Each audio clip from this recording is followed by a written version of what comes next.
So we're here at Road America in front of the attack pit, and I see this pink sweatshirted weirdo. I've been called worse. I've been called worse. Mike, what's up, man? Dude, are we high yeah, dude, whatever. Yeah. Are we fist bumping? Yeah, we can fist bump too. Yeah. I'm good, man. I'm good. How are you? Yeah. Well, we're here, you know, and it's currently not raining, so that's fun. It was raining a bit early. I seem to just be attracting the rain everywhere I go. It was raining at Silverstone for the Grand Prix last week, but forecast is good. I think it's going to be good. It's perfect ice cream weather. See what I did there? See what I did there? Yeah, I'm liking that. That's nice. And you knew exactly the shape too, without even looking. Exactly. So. I've fingered my chest many a time. Okay. Is this where we're going? That's this kind of show. This is where we're going with it, baby. Yeah. Oh my God. I just said that on camera. I realized we're actually recording. So you know, you're traveling the world, and then you come out here for select rounds, right? Yeah. So this year I'm doing 7 of the 9, which is really cool. Okay. It's probably the most I will have ever done in one season, because obviously they clash with World Superbike and MotoGP. But yeah, anyone that doesn't clash, I'm doing. So I missed Atlanta and I'll miss Laguna. You're missing Laguna. Yeah, it clashes with World Superbike at Donington. I know. Oh, Donington. That's like your home round, basically, Donington right? will be cool. Yeah, I mean, on one hand, I'm missing Laguna and always like going to Laguna, but we work with Two Wheels for Life, the charity, and we have the auction and the riders singing in the concert. Great. So that's it'll cool. Be, it's kind of nice. But I hope next year the calendar's just part a little way, so I can do 8 of the 9, or do all of them. That would be really cool. So on the Moto America weekend, there's a lot of stuff going on. Is there like a specific class that like your favorite or whatever, or are you allowed to say that? Yeah, I mean, no, I like all of them, but I have a soft spot for the Twins Cup. Okay. I quite like the Twins Jamie Cup. Howe said the same thing, man. Yeah, I don't know what it is. I just remember watching the very first season of Twins Cup when obviously Chris Parrish won it, but there was Michael Barnes, who was an absolute legend on the Ducati, and I'm just seeing how that's progressed, and you know, obviously being involved a little bit in the past with Trevor Stanley. You can't forget about Jason Medema. Jason Medema, yeah. He had the crazy colour scheme bikes, didn't he? Yes. Yeah. So yeah, there's something about the Twins Cup that I like, but I think, you know, we've got such a great mix of classes now, and obviously with the Kramers as well, for the kids. Yeah. I think it's good to see, not that Super Sport 300 or Junior Cup as we call it here was a bad class, because I don't think it was, but I think having the youngsters on prototype machines can only be a good thing. So yeah. So for Superbike, what do you think about the current state of Superbike here in the States? Well, I mean, given that we're standing in front of the you're standing in front team, who's your favorite? Who are you picking to win? Nah, well, I mean, these guys are super quick. I mean, what I will say, obviously, being at the first round in Barber, I'm well, firstly, I'm happy for Bobby that he's got a chance on a factory bike, because I think he's deserved one for a while, so that's really good.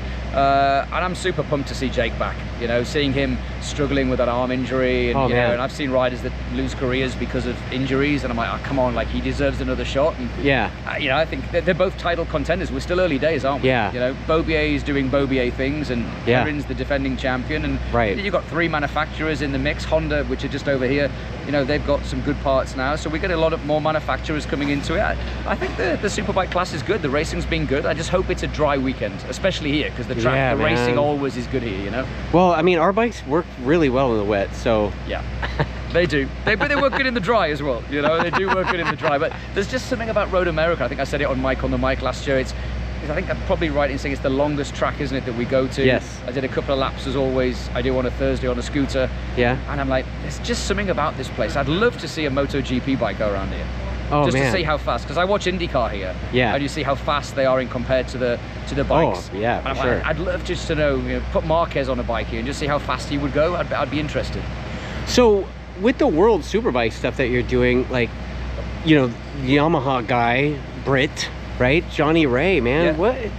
What's going on with Johnny Ray? What's the inside scoop there, buddy? I just think the reality is he's just had a bad run of it, you know. Yeah. He got injured, and then coming back from an injury is not easy. Yeah. And the injury he had, I think, was a bit more complex than what people thought. So he came back in Cremona, and, you know, he didn't finish in the points, but he hadn't ridden a bike for 8 months.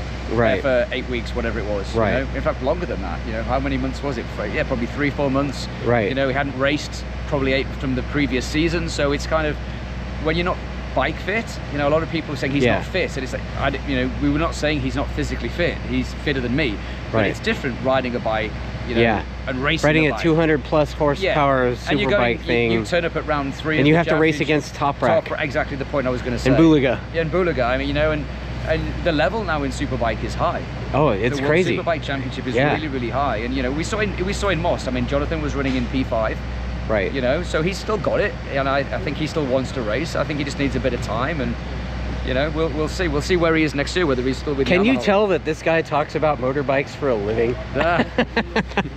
It's weird because you catch me off guard. So normally my brain's already thinking I can say this and I can't say that. So I'm trying to just second guess what you might ask me. But no, it's good, you know. And you know, I think a lot of people will know me from Mike on the. I just say it as it is. You know? And 100%. It is what it is. You know, I mean, dude. I hope Johnny continue. I genuinely hope that he does. You know. Yeah, whether me too. Whether he can fight for another championship, I don't know. But I mean, I think he's definitely got podiums and race wins in him. But you know, as you said, the level is so high. Toprak, and for me, Bulaga this year, and I've said this on the stage in World Superbike. Yeah. That kid just doesn't give up. No. You know, he's like a dog with a bone, and you think, oh, second behind, this is over, and all of a sudden, 1 lap to go, and he's right up his arse again, and it's like, wow, like this kid is not giving up. But that's what you want. That's what race. You know, I don't care who wins. I just want to see good racing.